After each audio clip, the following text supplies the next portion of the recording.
Ang wikang Filipino'y batis ng pag-ibig. Pagmamahal lang siyang tanging dumadaloy sa ating dibdib. Bawat pawis ng Pilipinong nagsakripisyo at nagtiis, layunin ay makamtan ang kalayaang ninanais. Ang wikang pambansay tulad ng isang awit na nagbibigay aliw at lunas sa pananabik. Sa kinagis ng kaugalian, makabuluhang mga titik, mayamang kultura ng bansay na numbalik. Ang pambansang wika'y tulad ng isang ibon, nagdadala ng mensaheng kapayapaan ng siyang layon.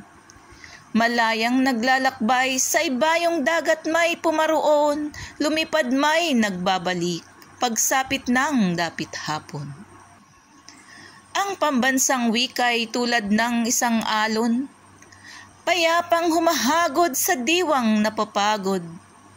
Kapag ito'y nagagamit ng may wastong diwa't buod, bawat isla'y nag-uugnay, buong bansay nagbubuklod.